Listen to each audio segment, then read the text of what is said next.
Bismillahirrahmanirrahim. Assalamualaikum warahmatullahi wabarakatuh.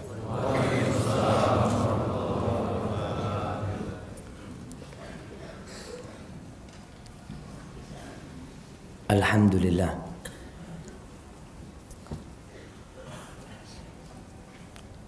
Thumma alhamdulillah. Segala puji bagi Allah Jalla Jalaluh. Karena memang segala puji itu milik Allah.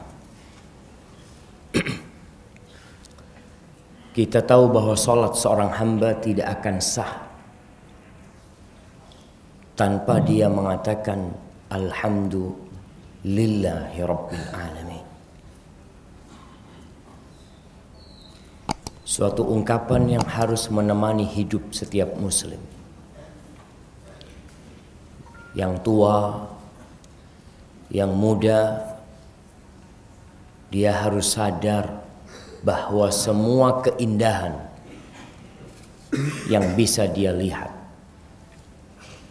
semua kenyamanan yang bisa dia rasakan, semua kesuksesan yang bisa dia raih, itu semuanya adalah karunia Allah Jalla Jalaluh. Jangan sampai ada di antara kita yang sampai pada posisi tertentu lupa sama Allah. Seperti Qarun yang bangga dengan pencapaian-pencapaian dia. Lalu dia mengatakan innama utituhu ala ilmin indi. Aku bisa seperti ini nih karena ilmu yang ada pada diriku. Kemana Allah? Jangan sampai seperti iblis yang ketika diperintahkan oleh Allah untuk sujud, dia mengatakan ana, aku khairun minhu, aku lebih baik dari dia. Hindarkan kita dari ucapan ana, membanggakan dirinya. Allahumma salli wa sallim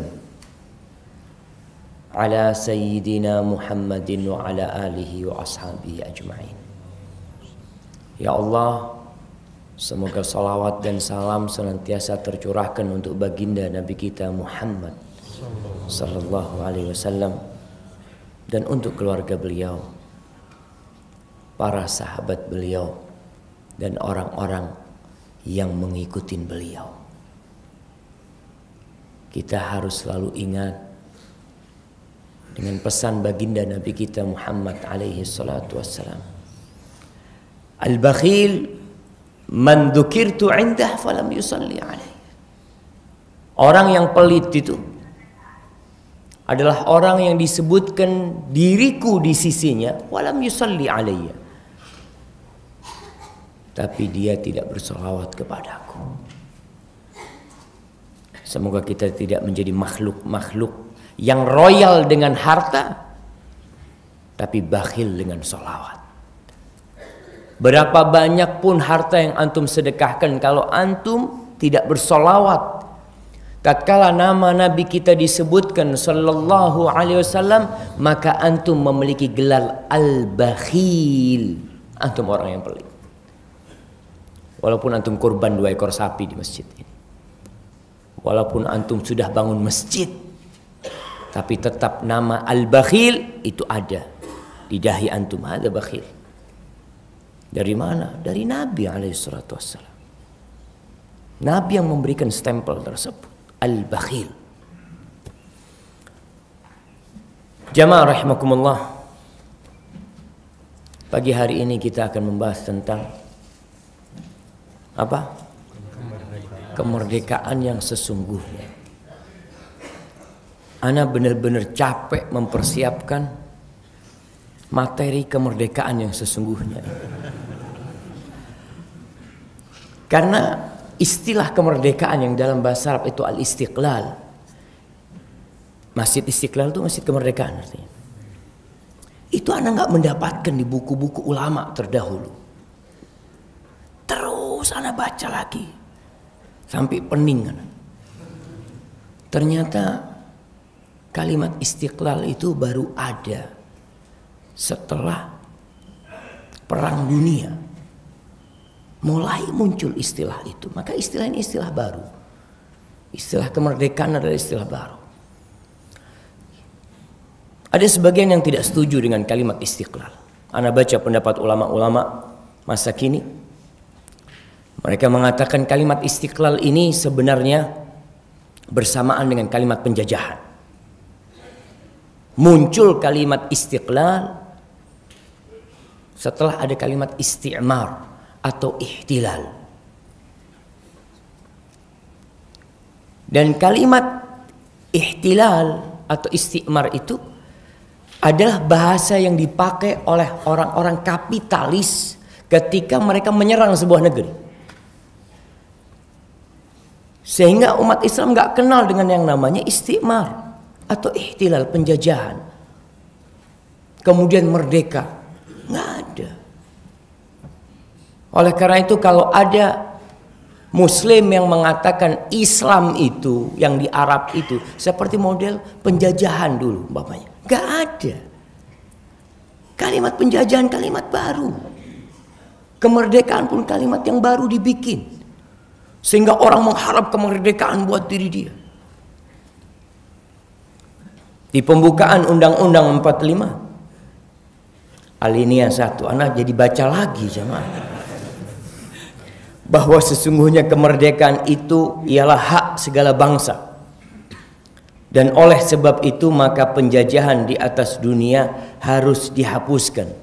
Karena tidak sesuai dengan peri kemanusiaan dan peri keadilan. Kemudian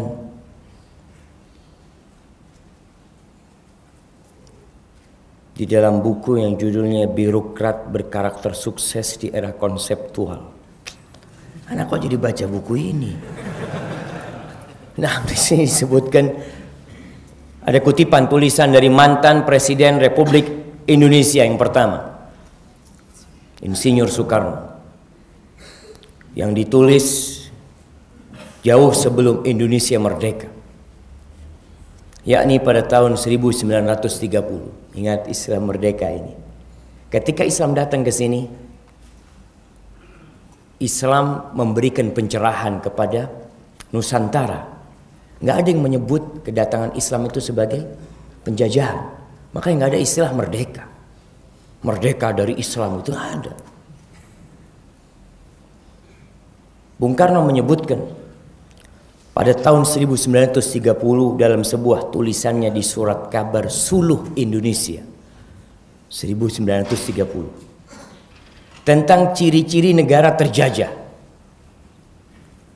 Yakni negara terjajah ini ciri-cirinya bukan berarti ada orang yang datang ke negeri ini menguasai negeri ini, enggak. Bung Karno menyebutkan ciri-ciri negara penjajah itu yang pertama, negeri tersebut menjadi penyedia bahan mentah bagi negara-negara industri maju. Negeri tersebut menjadi penyedia bahan mentah bagi negara-negara industri maju. Yang kedua, dijadikan sebagai pasar untuk menjual produk-produk hasil industri negara maju tersebut. Jadi negara ini sebagai penyedia bahan mentah dikirim ke sana. Setelah jadi, balikin lagi. Kita suruh beli. Nah, itu negeri penjajah, negeri terjajah kata Bung Karno. Ini tahun 1930 ya. Kalau antum baca ini, kok kayaknya sekarang maksudnya. Ini Bung Karno yang menyebutkan sebelum beliau jadi presiden. Kemudian yang ketiga, antum nanti bisa ngelihat apakah negara kita benar-benar sudah merdeka. Kalau Belanda pergi, iya, Belanda sudah pergi. Tapi ciri-ciri kita masih dijajah itu ada enggak di negeri kita? Sehingga tatkala orang melihat kayaknya kita belum merdeka, Ustaz. Oke, merdeka dari perginya Belanda, tapi ada ciri-ciri negeri terjajah yang masih ada menempel dan melekat di tempat kita. Yang ketiga, negeri jajahan dijadikan tempat memutarkan surplus kapital yang didapat dari kegiatan ekonomi mereka demi mendapatkan rente. Apa rente ini? Riba. Rentenir dari ini berarti jemaah. Berkaitan dengan besarnya suku bunga di negara berkarakter terjajah tersebut. Kita dijadikan tempat muter duit mereka. Indonesia butuh duit, fadol kita kasih. Ambil duit. Bayarnya lebih tapi. Tiga-tiganya yang disebutkan oleh Bung Karno ini masih kita lihat di negeri kita.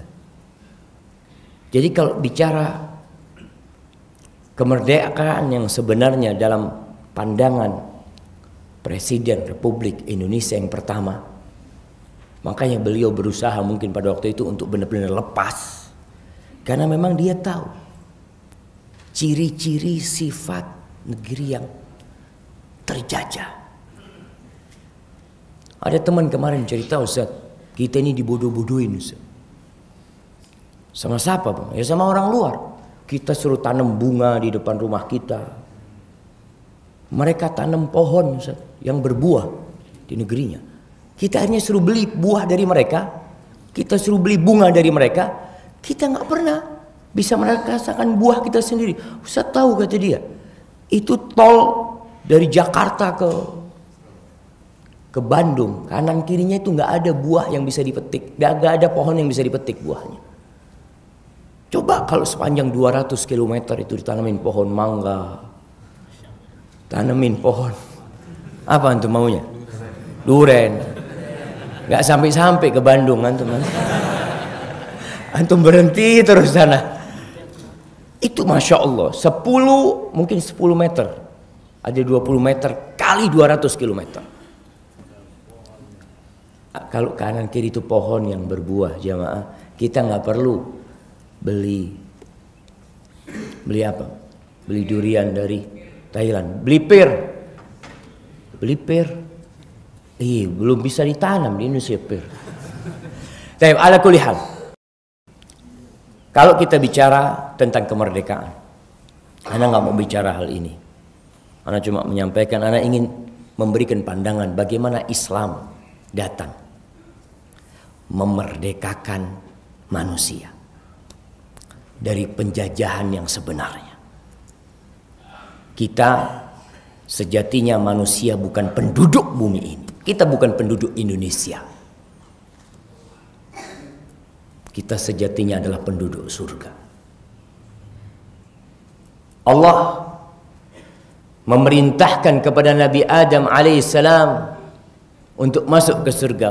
Fakula minha haitsu syi'tuma ragadan.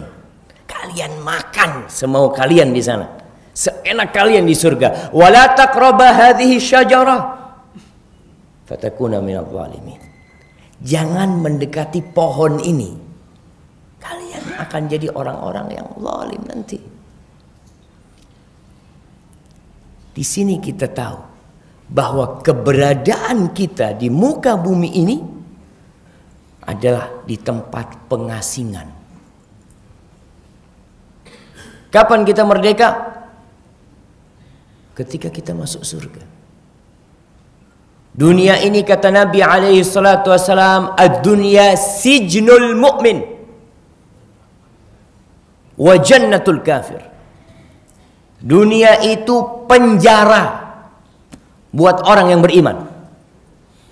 Jadi kalau ada orang beriman di dunia tidak merasa di penjara, bahaya untuk.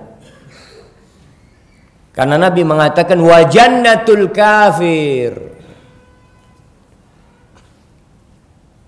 Dan dunia ini surganya orang-orang kafir. Kalau antum mau cari kesenangan dunia, nggak bakal dapet. Kenapa? Kita di penjara. Ada orang yang mungkin kaya raya di muka bumi ini, Muslim kaya raya, segala hal bisa dia dapat dengan uangnya, tapi dia tetap di penjara. Kemarin rame suka miskin, penjara seperti hotel, kata dia. Antum mau di luar, bukan di dalam suka miskin. Antum mau di luar, di hotel bintang 7. Antum nggak tahu ada hotel bintang 7 ya? Nanti anak kasih tahu. Astagfirullah. Nah, ana dikasih tahu ada hotel semalam di Jakarta itu. Semalam 135 juta. Semalam. Ana belum pernah menginap di sana. Cuma lewat, kata dia. Ustaz, ini hotelnya Ustaz, kata dia. Bener bang, kata dia. Nggak percaya Ustaz. Kalau kita punya duit kita nginep di sini. Walaupun antum tinggal di sana, antum di penjara. Nggak perlu di dalam suka miskin. Di muka bumi ini, dimanapun antum berada, antum di penjara. Kenapa? Aturan Allah berlaku. Mau berbuat ini haram, nggak boleh. Ada aturan. Penjara kan kayak gitu, nggak bebas antum. Nggak semau antum. Tapi kalau antum mau semau antum, nanti bakal masuk neraka. Kita mau makan enak, datang. Dilihat, kok nggak ada label halalnya. Mundur kita. Cari tempat lain.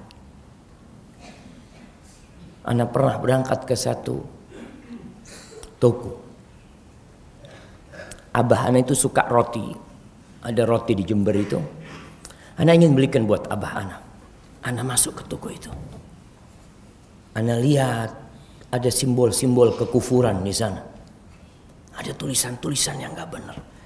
Ana udah beli, udah bayar. Ana bawa, ana kasihkan ke abah ana. Karena ana mau berbakti sama abah ana. Terus ana ngomong, "Bah, cuma hati Syafiq kok gak enak sama barang ini Pak," kata dia. Takut haram Pak, kata dia. Ya sudah, kasihkan ikan. Oh, kasihkan ikan. Ini udah beli kita. Ya karena kita beriman, kita tahu ada aturan dalam kehidupan ini.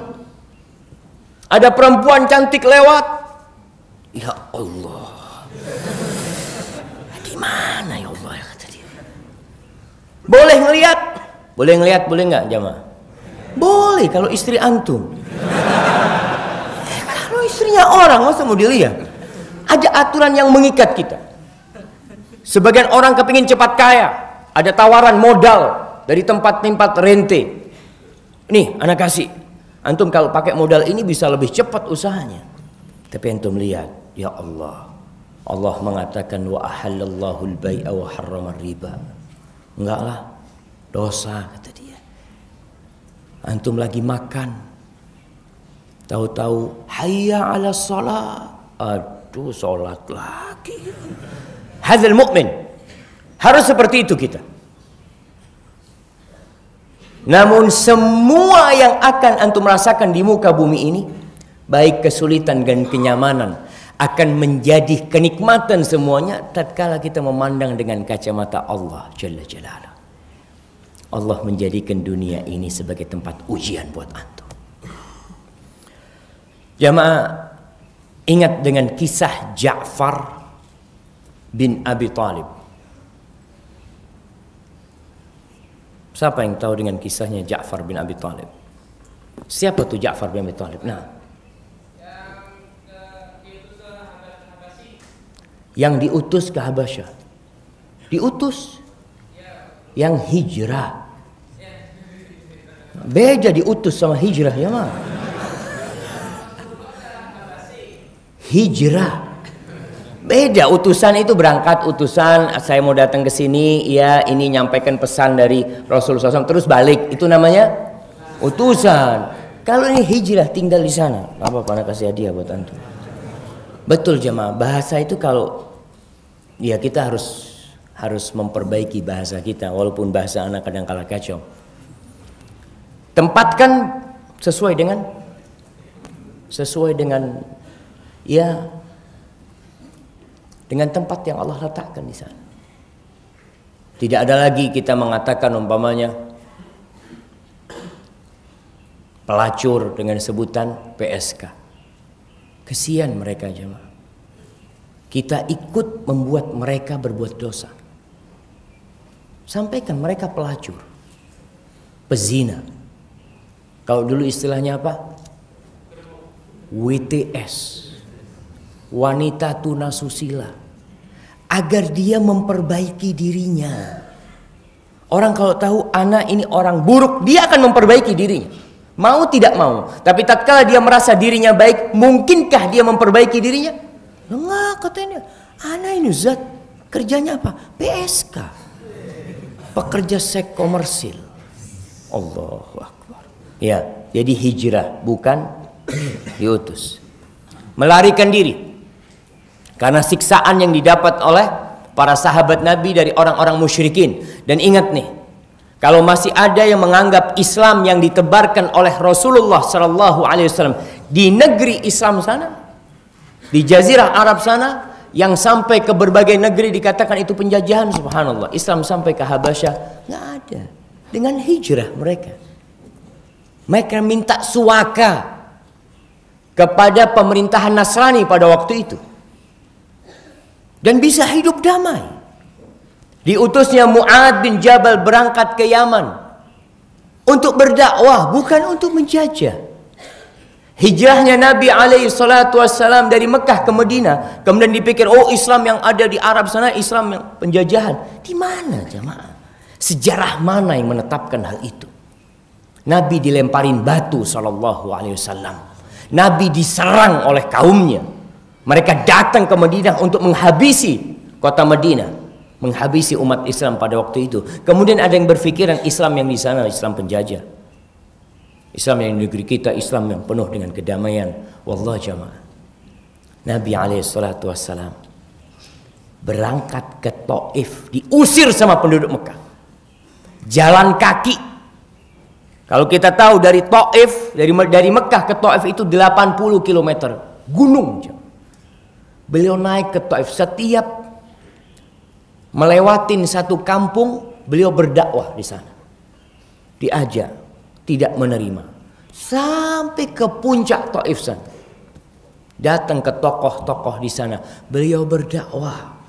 Ada 3 tokoh yang terkenal di sana, semuanya menolak dakwah Nabi alaihissalam. Tapi Nabi mengatakan, kalau engkau menolak dakwahku, tolong jangan disebarkan. Aku ingin mendakwahi yang lainnya. 10 hari Nabi di Taif, satu pun gak ada yang beriman. Pulang Nabi SAW bersama Zaid bin Harithah. Perjalanan pulang dikumpulkan tuh orang-orang bodoh dari kalangan orang-orang Taif. Mereka ambil batu dilemparin Nabi kita alaihi salatu wassalam, sampai berdarah-darah kakinya.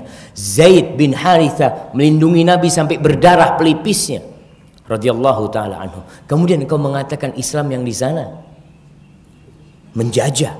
Menjajah siapa? Ahibati fillah, berangkatlah Ja'far bin Abi Thalib meninggalkan Mekah menuju Habasyah.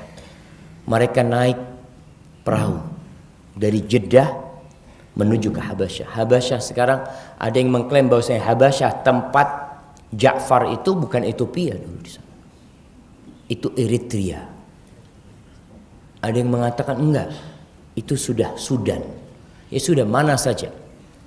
Tapi yang jelas sampailah ke sana. Apakah orang-orang musyrikin membiarkan para sahabat yang hijrah? Kenapa?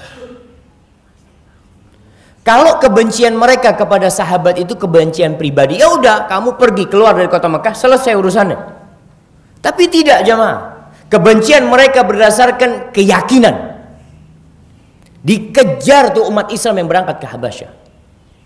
Orang-orang musyrikin mengirim Amr bin As dan Abdullah bin Rabi'ah atau ibn Abi Rabi'ah berangkat ke sana untuk mengembalikan umat Islam ke Mekah. Kenapa sih? Untuk disiksa mereka.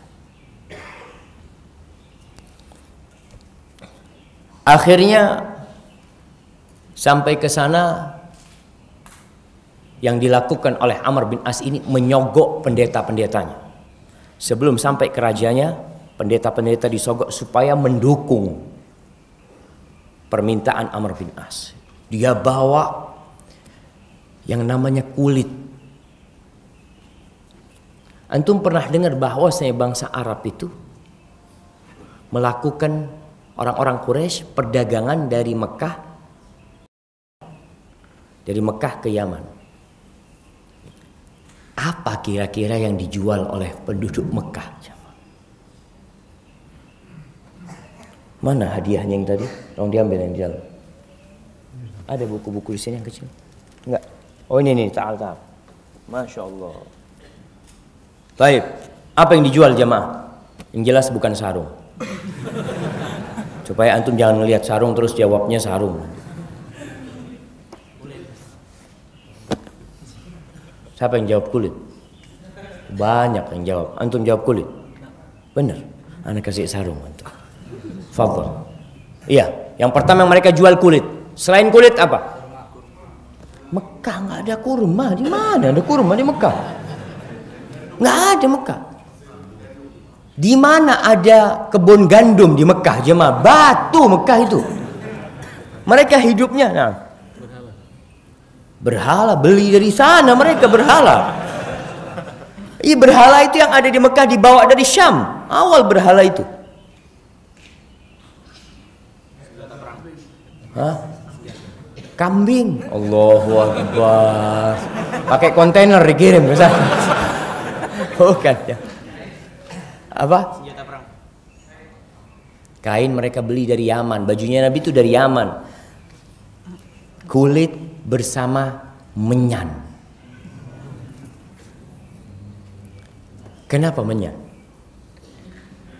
Menyan itu menjadi salah satu sarana peribadatan orang-orang musyrikin. Dan menyan yang bagus itu dari pohon-pohon padang pasir. Menyan itu kan getah sebenarnya jemaah, getah pohon. Kalau antum lihat di sana itu tingkat kelembapannya sangat rendah sekali, jadi kering. Madu yang di sana kental sekali. Itu yang dijual sama mereka ke sana. Maka ini yang dibawa oleh Amr bin As, dikasihkan kepada pendeta-pendeta sampai kepada rajanya. Akhirnya ngomong, pendeta-pendeta ini, kalau orang-orang Islam itu balikin ke Mekah, jangan ditinggalkan di sini, nanti ngerusak agamanya orang-orang di sini.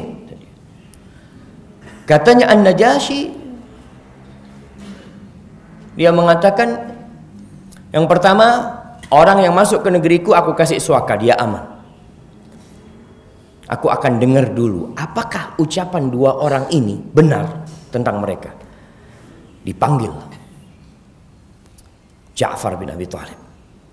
Faqala lahu, lalu Ja'far cerita, ayyuhal malik, wahai raja, kunna qauman ahla jahiliyah.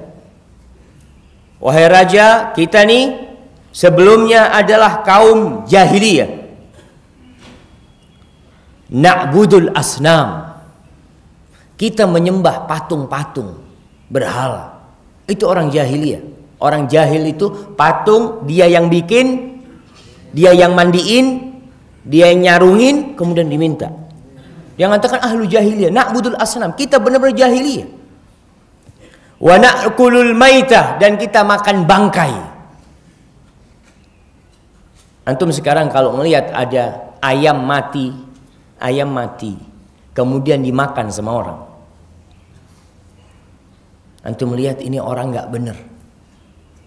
Walaupun kita melihat ada umat Islam di masa sekarang ini yang jualan ayam tiren, ayam mati kemarin,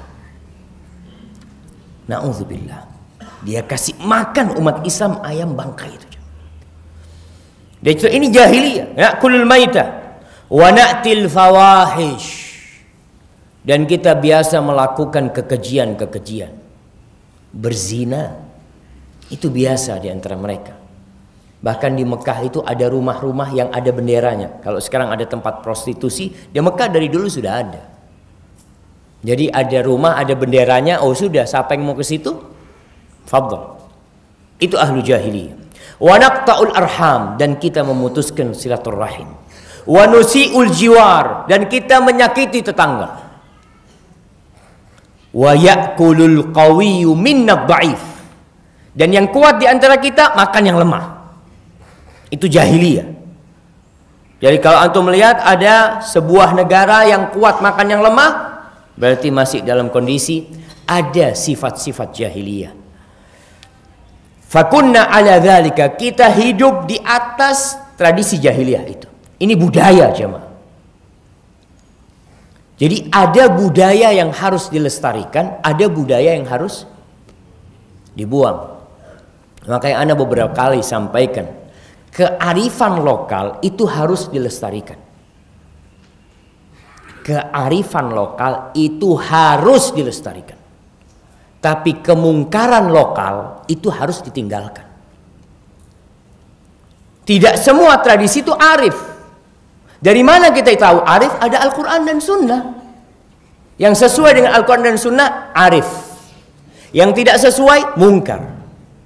Dan kita melihat, mungkin dulu tradisi beberapa daerah di negeri kita, mereka tidak berpakaian. Apakah kemudian dikatakan, enggak, ini harus dilestarikan? Tetap, memang pejabat DPR-nya ya tetap seperti itu. Berangkat ke DPR dengan pakaian tradisinya. Enggak ada. Mereka tahu enggak mungkin, ini mungkar ini.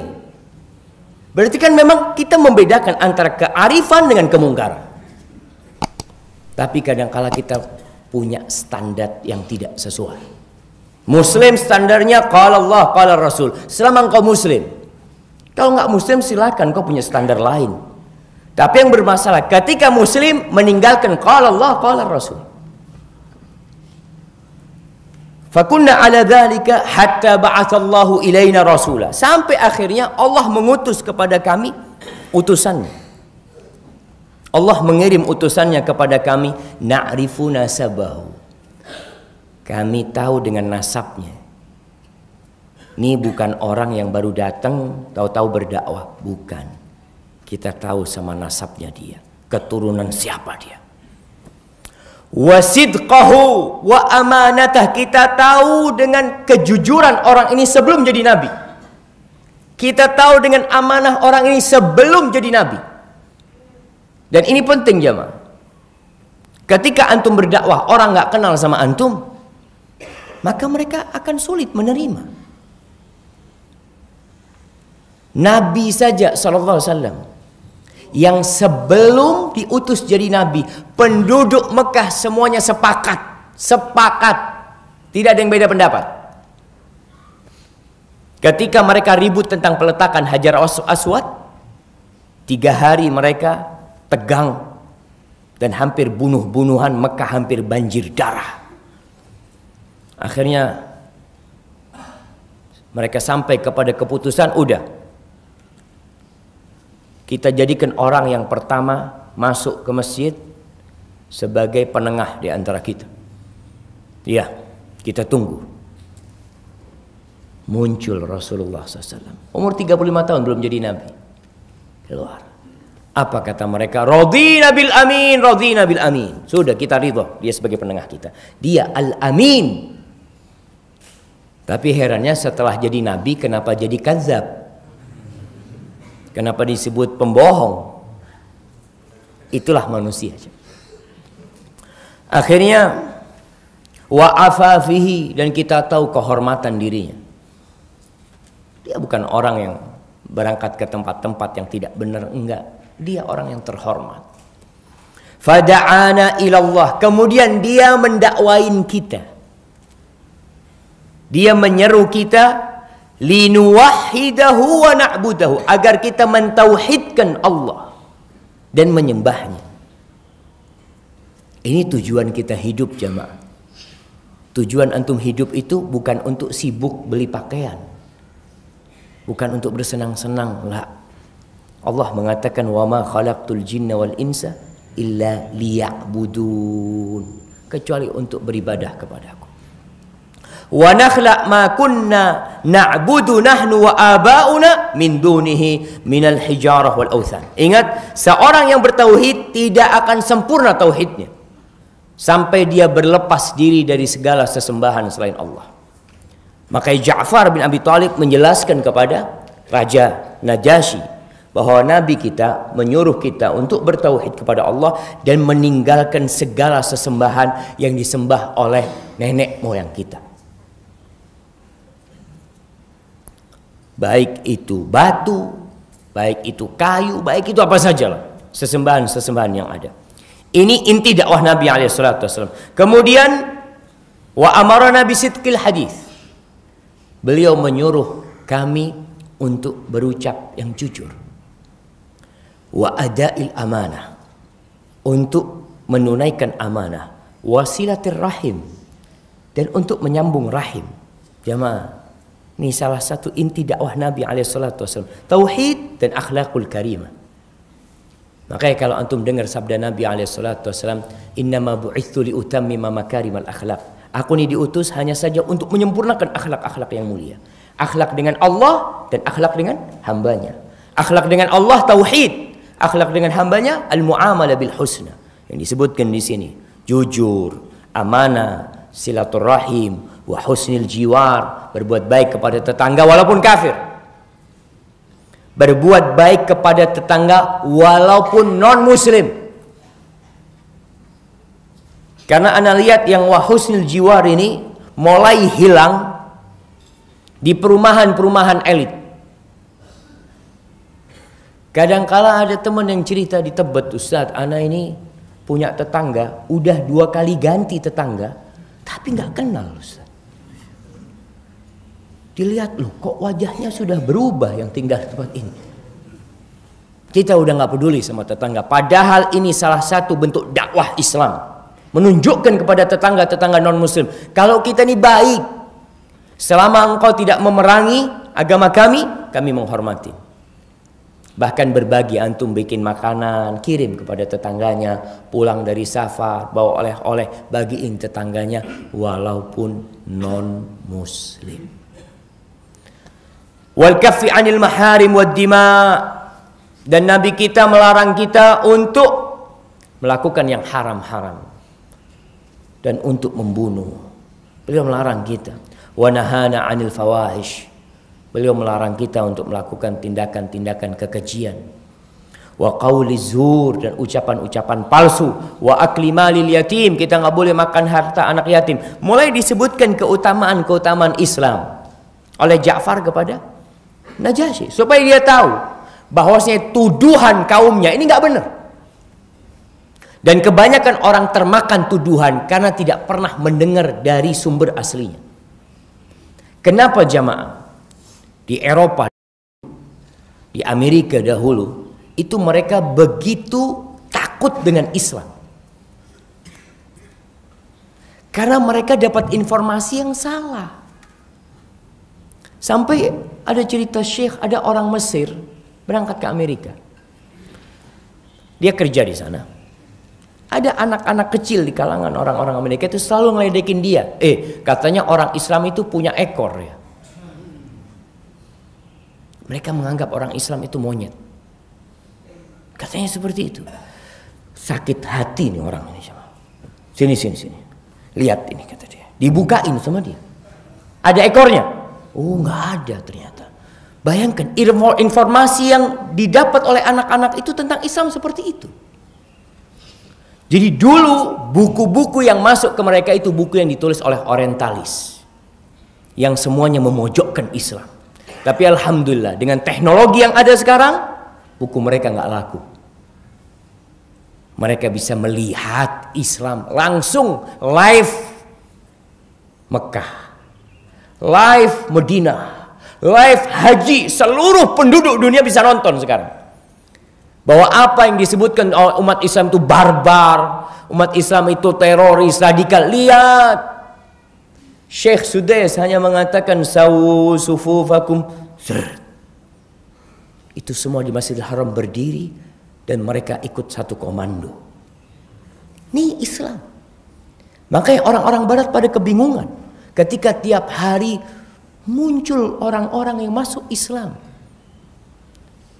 Kita yang muslim jangan sampai membuat orang lain jadi melihat buruk Islam ini. Apalagi yang udah jenggot-jenggot nih.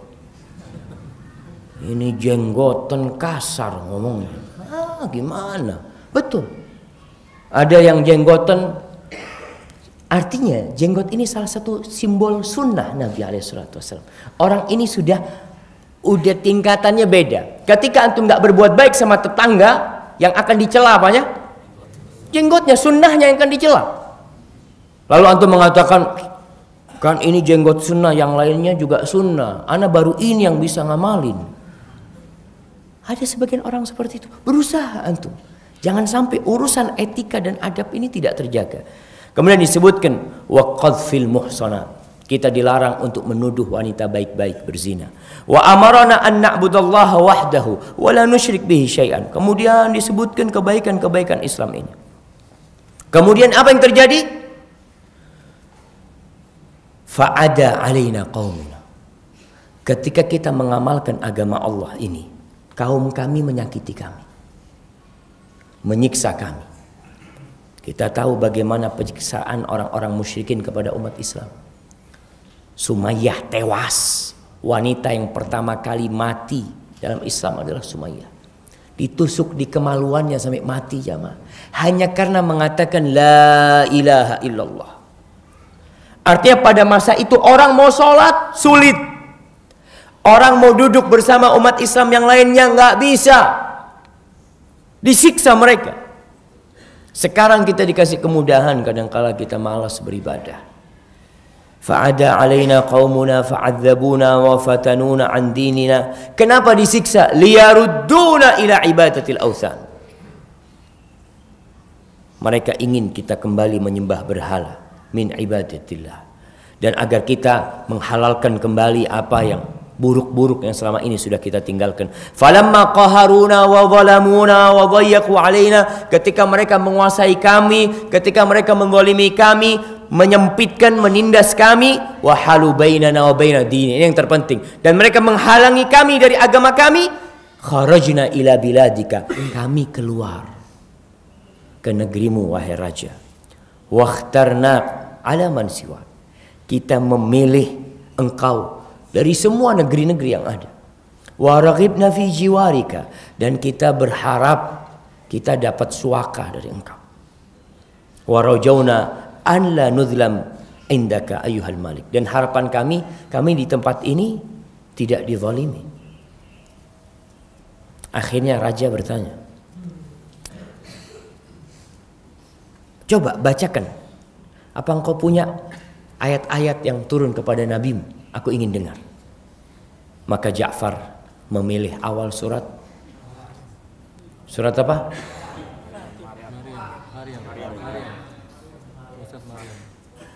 Surat Maryam.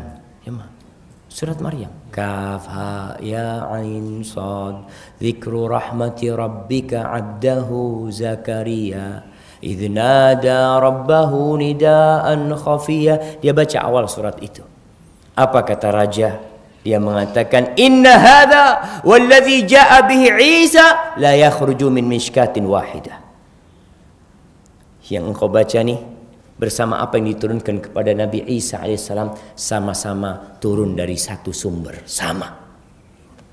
Engkau dua orang pulang sana, suruh pulang. Fala wallahi la uslimahum ilaikuma wala yukadun. Demi Allah, kata Najasyi, aku tidak akan menyerahkan orang-orang itu kepada kalian.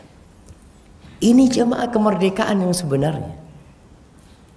Ketika seorang merdeka dari yang awalnya menyembah berhala, yang awalnya tunduk kepada nafsunya, yang awalnya diperbudak oleh syaitan, kemudian dia bisa beribadah kepada Allah wahdahu la syarikalah.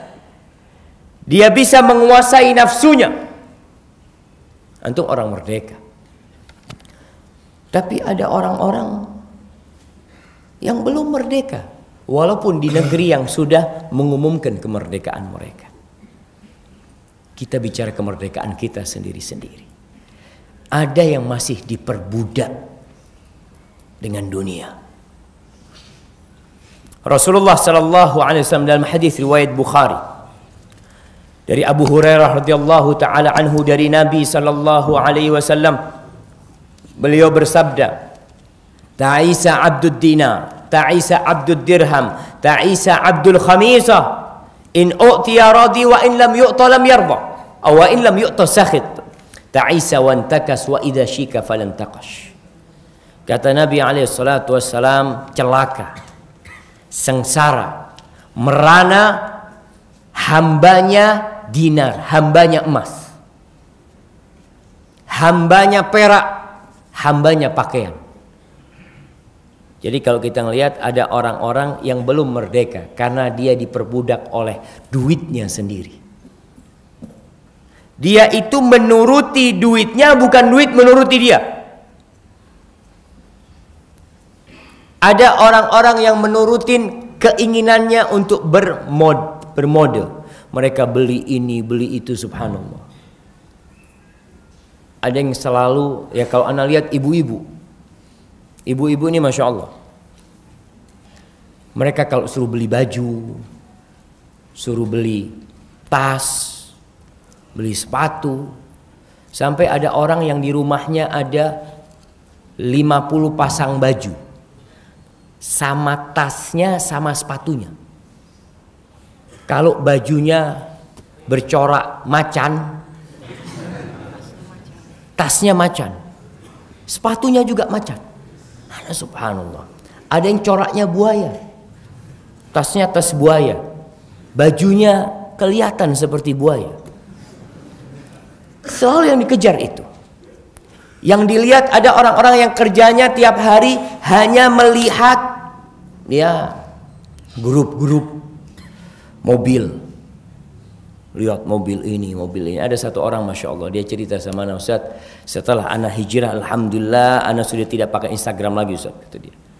Kenapa bang anak ngomong? Anak kerjanya itu, Ustaz, melihat mobil, ngelihat jam. Mau nggak mau namanya ngelihat, Ustaz, kepingin.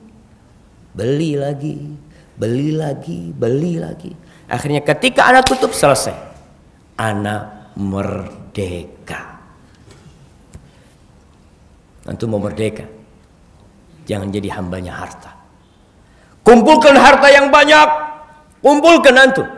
Cari harta sekuat antum, tapi untuk bangun istana antum di surga. Kenapa? Ana di sini mau sebentar. Ada apa? Ana sibuk-sibuk bangun yang bagus-bagus di sini. Ana mau bangun yang bagus di sana.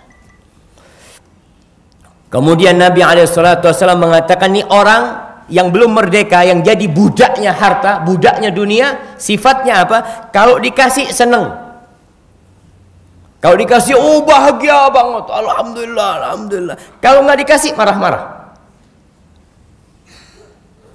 Kenapa? Karena ambisinya duniawi. Tapi ketika ambisi dia akhirat, dia budaknya akhirat, dia mau cari akhirat, dikasih alhamdulillah, ya Allah bersyukur, dia berbagi, dia kasih sama orang-orang. Ketika nggak dapat, dia tetap bersyukur sama Allah. Lalu Nabi mendoakan keburukan buat orang yang diperbudak oleh dunia ini. Ta'isa wa antakas wa idza syika falantakas. Semoga orang itu sengsara dan tersungkur. Antum tahu orang jalan tersungkur wajahnya? Semoga orang yang jadi budaknya dunia itu seperti itu. Wa idza syika falantakas. Kalau dia kemasukan duri, mudah-mudahan enggak keluar itu duri dari kaki. Ini doa Nabi SAW. Kenapa? Karena mereka bukan orang-orang merdeka. Walaupun pakai dasi, walaupun dia pakai mobil, dia bebas umpamanya untuk pergi kemanapun, antum diperbudak. Buktinya apa? Ya buktinya antum mati nggak ada yang dibawa. Selesai. Kemudian Nabi SAW menceritakan tentang orang yang merdeka. Sama sejatinya dia juga budak, tapi budaknya Allah Jalla Jalaluh.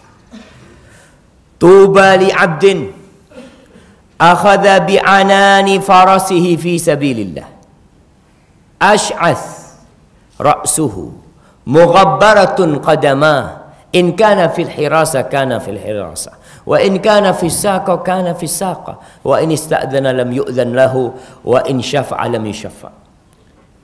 Tuba, disebutkan Tuba itu ada satu pohon yang besar di surga, yang orang kalau melewatinya naik onta tuh 100 tahun nggak lewat tuh naungan pohon tersebut. Surga buat orang ini, untuk seorang hamba yang dia memegang tali kendali kudanya di jalan Allah.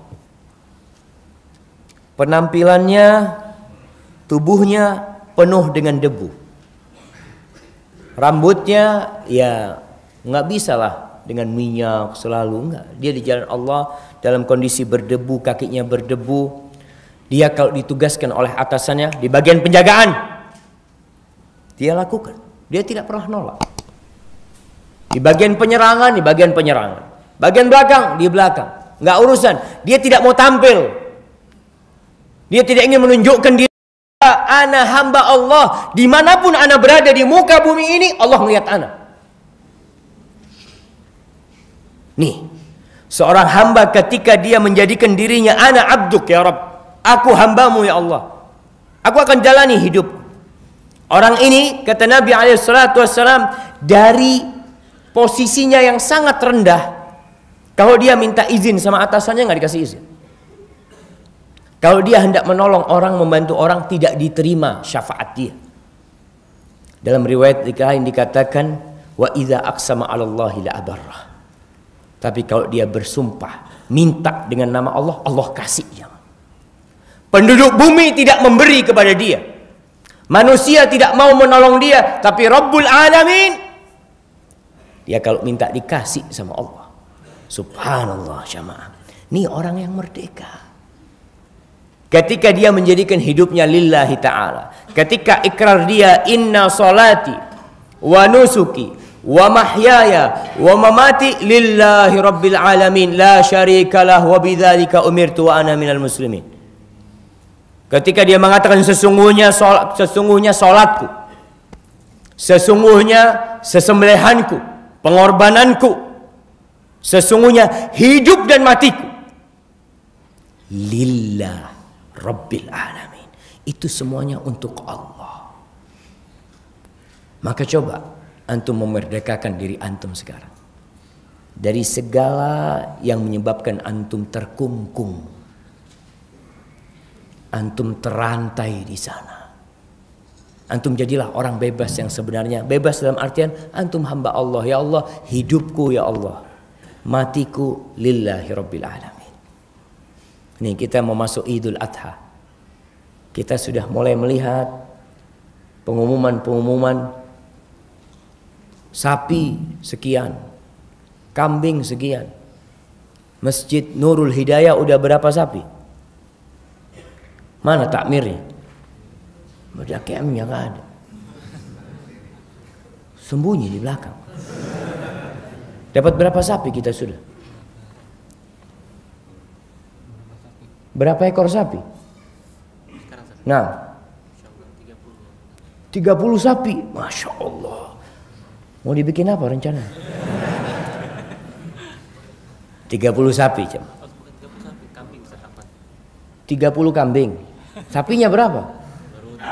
Oh, 30 kambing, 3 ekor sapi. Anak kalau 30 sapi, Masya Allah aja. Baik, ala kulli hal. Nabi Ibrahim alaihissalam tidak diperintahkan untuk mengorbankan sapi atau kambing. Tapi Allah perintahkan dia untuk mengorbankan putranya sendiri. Putra yang dinanti puluhan tahun sehingga beliau tua renta. Datang perintah Allah untuk menguji apakah dia hamba Allah atau dia hamba anaknya. Nabi Ibrahim setelah bertahun-tahun nggak datang ke Mekah, datang lagi Nabi Ibrahim dalam kondisi remaja, belasan tahun umurnya, datang dipeluk Nabi Ismail oleh Nabi Ibrahim. Kemudian keesokan harinya Nabi Ibrahim bercerita sama putranya, ya bunayya inni ara fil manami anni adbahu fanzur madza tara. Wahai ananda, aku bermimpi melihat aku menyembelih dirimu. Gimana pendapatmu? Nih, dua-dua hamba Allah, bukan hambanya dunia. Dia mengatakan, ya abati if'al ma tu'mar satajiduni insyaallah minas sabirin. Wahai ayahanda, laksanakan yang diperintahkan kepadamu. Insya Allah engkau akan mendapati aku termasuk orang-orang yang sabar. Disembelih Nabi Ismail. Nggak ada bayangan bakal diganti kambing sama Allah, nggak ada. Kalau sekarang antum setelah dengar cerita Nabi Ibrahim, anak akan korbankan anak-anak kalau diminta sama Allah. Berangkat, ditajamkan itu pisaunya. Tapi Allah ganti dengan kambing. Allah mengatakan qad saddaqtar ru'ya. Sudah selesai. Engkau telah membenarkan mimpimu, melaksanakan apa yang diwahyukan kepadamu. Wallahi jamaah, yang diterima sama Allah itu bukan darah sapi kita, bukan daging kambing kita sama sekali. La yanalallaha luhumuha wala dima'uha walakin yanaluhu taqwa minkum. Nggak sampai kepada Allah dagingnya, darahnya. Yang diterima itu ketakwaan dari kalian. Di sini seorang yang merdeka ketika dia mengatakan ya Allah semuanya buat Allah. Dia bukan hamba ketenaran. Ustaz gimana Ustaz, yang anak kepingin kurban yang tersembunyi Ustaz. Artinya nggak ada orang yang tahu. Ya sudah, kalau di kampung mesti orang tahu. Soalnya kan orang kampung datang ke rumah antum. Bapak mau korban apa? Aduh, ya sudah. Anak sapi bapaknya. Sapi di tempat ini. Selesai sudah. Antum ada kesempatan untuk korban 100 ekor sapi tanpa ada orang yang tahu. Rasulullah sallallahu alaihi wasallam, beliau ketika tidak punya harta, beliau korban 1 kambing, 2 ekor kambing. Ketika Allah kasih kelapangan rizki, beliau hamba Allah. Maka beliau berkorban di akhir hayatnya 100 ekor onta. 100 ekor onta. Kalau 1 onta harganya 27 juta, 30 juta, berapa jamaah? 3 miliar sekarang jamaah. Mungkinkah kita sedekah seperti itu? Fadhol jamaah. Tunjukkan kalau antum bukan hambanya harta. Itu kita tunjukkan kalau kita orang merdeka lah, ana hamba Allah, ana bukan hamba siapa-siapa, ana akan laksanakan perintah Allah dan ikrar ana hidup matiku untuk Allah Jalla Jalla. Dan jangan riya ketika berkorban. Jangan riya. Hadza wallahu a'lam bissawab jamaah. Itu yang bisa kita kaji pada kesempatan kali ini. Ada tanya jawab? Sampai 6:30. Nah, fadhal. Kalau kiranya ada pertanyaan yang sudah sampai ke sini. Barakallahu fikum.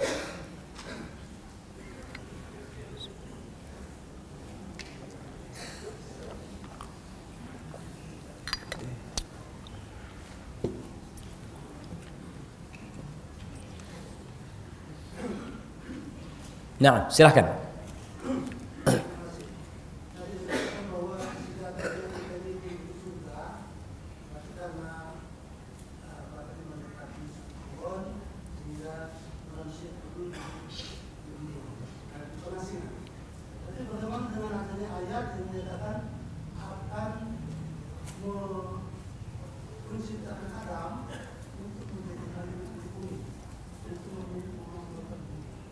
Nah, barakallahu fiik. Subhanallah.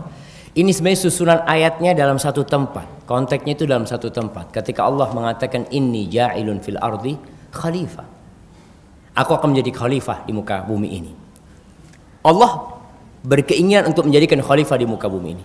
Tapi Allah tidak menempatkan Adam di bumi. Di mana Allah tempatkan Adam? Di surga. Artinya Allah memberikan tempat buat Adam itu di surga. Ketika Adam melakukan kesalahan, target yang kedua yaitu menjadikan khalifah di bumi itu baru terwujudkan. Dan ini takdir Allah Subhanahu wa taala. Tapi bumi akan ditinggalkan lagi nantinya. Kemana akan kembali manusia? Ke surga. Karena bumi akan hilang, akan hancur lebur. Artinya memakmurkan bumi ini sampai batas waktu yang ditentukan. Makanya manusia mati, umur 70 mati, selesai sudah dia. Maka yang kita ketahui bahwasanya Allah berniat untuk menciptakan khalifah di muka bumi ini, tapi Allah letakkan Adam di mana? Di surga. Supaya dia tahu nih tempatmu nih, ini surga. Dia melihat segala keindahan. Tapi ternyata nafsu dan godaan syaitan menggoda Adam alaihissalam. Akhirnya Nabi Adam diturunkan ke muka bumi ini. Tapi ada waktu untuk kembali. Kembali ke tempat mana? Ke tempat asalnya. Jadi kalau kita bicara tempat asalnya Adam di mana? Di surga. Bumi tempat pengasingan. Di mana di sini manusia hanya akan sementara kemudian akan balik ke tempat awalnya, dan Allah sediakan dua tempat nantinya, surga atau neraka. Ada seorang syekh pernah cerita. Dia cerita ketika ana masuk ke kantor ada dosen senior. Kemudian dia mengatakan, dari mana? Min ain anta? Min Indonesia, ana katakan. Oh, ana sudah keliling dunia. Ana sudah sampai Indonesia. Ana sudah sampai ke semua tempat di muka bumi ini. Mungkin beberapa yang belum ana kunjungin, kata dia. Terus kita tanya, Syekh tolong, apa pelajaran penting yang engkau dapatkan dalam perjalananmu keliling dunia? Dia cerita. Dia katakan, ana melihat manusia itu tidak ada puasnya. Apapun yang dia miliki. Terus kenapa, Syekh? Karena kita bukan penduduk bumi. Kita tidak akan pernah puas di muka bumi ini. Allah menciptakan bumi ini hanya untuk menguji kita. Tempat sebenarnya adalah surga. Orang baru akan ridha, baru akan senang, baru akan puas ketika dia masuk surga. Hadza wallahu a'lam bishawab. Mungkin seperti itu. Ini ada pertanyaan tertulis yang sudah nyampe. Bagaimana hukumnya seorang yang suka mencela suami dan orang tua kami, padahal orang tua sudah meninggal dunia? Ini istri berarti ya? Masa dia mencela suami orang? Seorang yang suka mencela suami dan orang tua kami. Jamaah rahimakumullah. Di sini pentingnya kita belajar adab, belajar etika. Banyak di antara umat Islam yang tidak pernah tahu etika-etika ini yang diajarkan oleh Rasulullah sallallahu alaihi wasallam. Ana nasihatkan kalau bisa antum punya buku judulnya Kitab Al-Adab Al-Mufrad, tentang adab-adab Nabi alaihi salatu wassalam. Dalam kitab itu disebutkan babun al-muslim, bab muslim itu laisa bitta'an wala la'an. Mukmin itu tidak suka mencela. Mukmin itu tidak suka mencaci. Lalu meriwayatkan Imam Bukhari menyebutkan hadis Nabi alaihi salatu wasallam, laisal mu'min bitta'an wala la'an wala al-fahish wal badhi. Orang yang beriman itu tidak suka mencela, tidak suka memaki, tidak kotor omongannya, tidak kasar pembicaraan. Itu orang beriman. Jadi kalau ternyata suka mencela, keimanan antum diragukan. Antum perlu introspeksi diri kita. Pantaskah ana disebut mukmin? Pantaskah ana membawa KTP Islam di sini sedangkan ana suka mencela orang lain? Maka orang yang suka mencela suaminya, apalagi suami itu ibu-ibu, suami ibu-ibu itu surga atau neraka buat ibu-ibu. Bisa mengantarkan ke surga, bisa membawa ke neraka. Maka tolong dipedulikan. Kalau mertuanya dicaci maki, Allah sudah meninggal dunia, jamaah. Ada orang-orang yang hatinya memang kotor, jamaah. Buat orang yang seperti ini, karakter itu bisa dirubah, tetap bisa diperbaiki. Tapi terkadang yang menyebabkan dia jadi seperti itu dosa-dosa yang menumpuk. Dosa-dosa yang menumpuk. Artinya perlu dengan istighfar terus, bertobat. Mudah-mudahan nanti lisannya terjaga. Dan yang paling banyak memasukkan orang ke neraka itu lisan.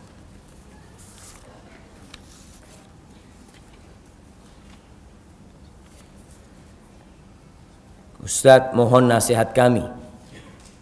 30 tahun berumah tangga, tidak ada penghormatan saya sebagai suami, dan anak-anak juga kurang mendapatkan pendidikan sebagai madrasah. Apakah saya harus hijrah? Maksudnya mau hijrah kemana anda?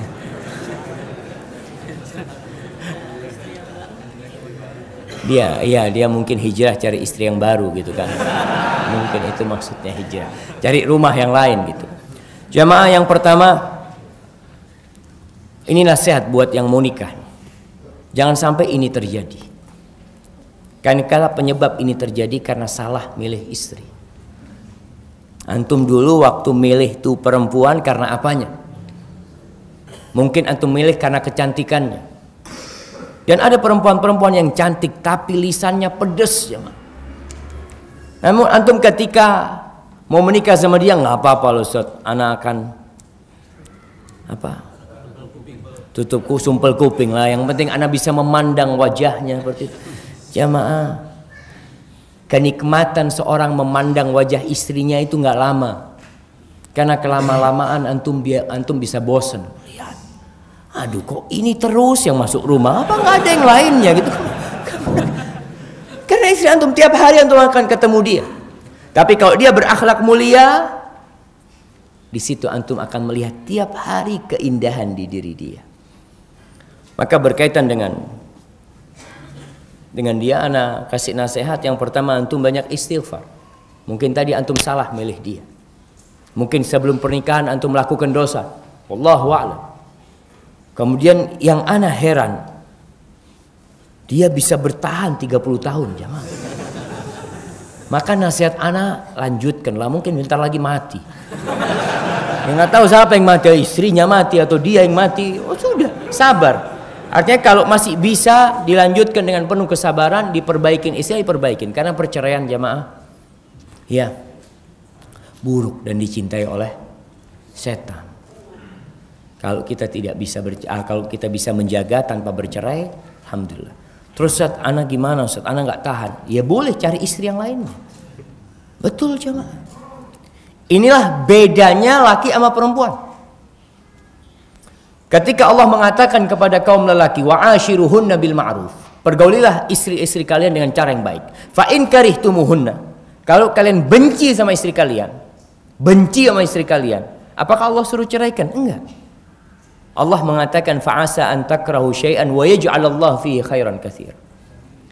Bisa jadi yang kalian benci itu Allah jadikan banyak kebaikan di sana, maka sabar. Namun suami bisa nikah lagi. Tapi ketika ada seorang perempuan datang kepada Nabi SAW, ya Rasul, aku nggak tahan dengan suamiku. Aku nggak tahan. Dia ceritakan tentang suaminya, kata dia. Nabi tidak menahan ini perempuan. Nabi mengatakan, apakah engkau ataruddina hadiqatahu? Apakah engkau akan balikin maharnya dia, kebon yang sudah dikasihkan? Iya Nabi, aku balikin, kata dia. Ya sudah dipanggil suaminya. Khulu yang terjadi, gugat cerai. Kenapa? Kalau istri udah nggak tahan sama suaminya, dia nggak bisa nikah lagi gitu. Nggak apa-apa lah, anak cari suami yang lain. Nggak bisa. Tapi kalau laki bisa. Kalau perempuan ada gugat cerai. Apabila alasannya sesuai dengan syariat. Seperti itu. Maka antum sabar, kalau masih bisa diperbaikin. 30 tahun, Masya Allah dia, jamaah. Masya Allah. Apa pendapat Ustaz tentang Islam Nusantara? Bukankah Islam itu sudah sempurna? Sudah, jamaah. Islam itu Islamnya Nabi Muhammad SAW. Nggak usah dikasih embel-embel yang lain-lainnya. Kenapa kita ini besar mau mengecilkan dirinya?